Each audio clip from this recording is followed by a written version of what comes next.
Hello student, हम लोग अभी स्टैंडिंग वेव पढ़ रहे हैं और स्टैंडिंग वेव में हमें समझ में आ गया इंसिडेंट वेव जो होती है वो रिफ्लेक्ट होती है। दो कंडीशंस में रिफ्लेक्शंस का हम लोगों ने पढ़ा है।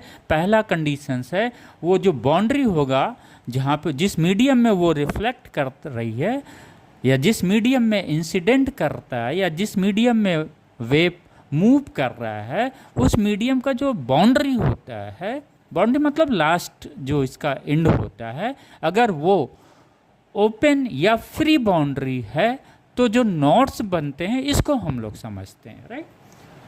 अगर सपोज ये एक्स जो नॉट्स बनने का कंडीशंस है स्टैंडिंग वेव में, किस पॉइंट्स पे या वो पार्टिकल जो नॉट्स को फॉर्म करती है, नॉट्स का मतलब हुआ उस वो पार्टिकल एसएचएम में नहीं होगा, यानी वो पार्टिकल का वाइब्रेशन नहीं होगा, उस पार्टिकल का ऑसिलेशंस नहीं होगा, यानी जो पार्टिकल्स नॉट्स को फॉर्म करती है उसका डिस्प्लेसमेंट क्या होता है, जीरो होता है, राइट। और ये पार्टिकल किस पोजीशंस में होगा, एक्स क्या है, एक्स क्या है, डिस्टेंस है उस पार्टिकल्स का from the origin of the wave, right, from the origin of the wave. Suppose ये है वेव है, राइट, सपोज ये कोई वेव है, तो ये अगर पार्टिकल्स यहाँ पे कोई है तो इसका ओरिजिन यहाँ से हुआ तो ये एक्स डिस्टेंस है बच्चों, राइट।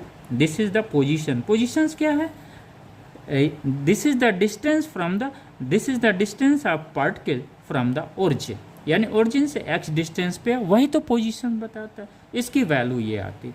तो नोट्स का क्लियर हो गया। नोट्स में क्या होता है, कोई वाइब्रेशन, कोई ऑसिलेशन, कोई सिंपल हार्मोनिक मोशन नहीं होता, उसका डिस्प्लेसमेंट जीरो होता है, जब डिस्प्लेसमेंट जीरो होता है उसका एम्पलीट्यूड भी जीरो होगा।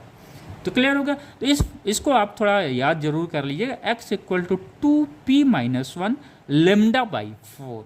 ये कब है, जब नोट्स का फॉर्मेशन होता है। कब होता है, जब इंसिडेंट वेव रिफ्लेक्ट होती है फ्री बाउंड्री से, राइट। तो क्लियर हो गया, राइट। p क्या है, p कोई इंटीजर है, राइट। p क्या है, इंटीजर है, 1 2 3 4, जीरो नहीं हो सकता। ये जो इंटीजर है p 1 2 3 4, अगर ये p की वैल्यू हम रखते चले जाएंगे तो उस पार्टिकल की पोजीशंस हमें मिलती चली जाएगी जो नॉट्स का फॉर्मेशंस करते हैं। क्लियर हो गया उसका कॉन्सेप्ट 2p-1 लेमडा बाई 4 का।